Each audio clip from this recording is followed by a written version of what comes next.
Malungkot ang simula ng taon para sa pamilya Alvaro ng Barangay Acop, Rosales, Pangasinan. Binawian kasi ng buhay ang kanilang padre de pamilya na si Amador Alvaro.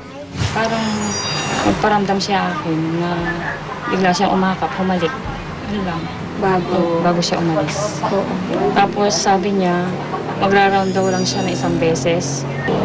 Ayon sa investigasyon ng Rosales Police, sa kurbadang ito sa National Highway ng Barangay Acop nagkasalubong ang mga motorsiklong minamaneho ni Alvaro at ng isa pang rider.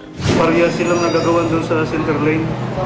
Kasi yung mga debris na nakita natin na sa point of impact, nasa gitna lahat.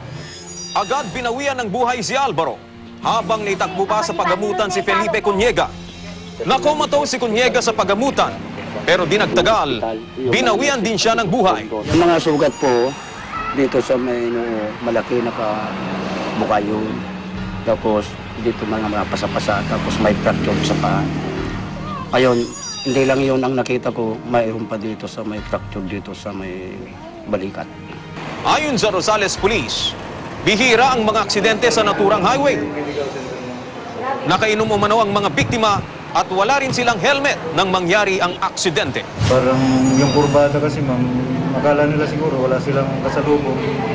Kaya dahil sa medyo pareha silang nakainom, kaya nangyari yung aksidente.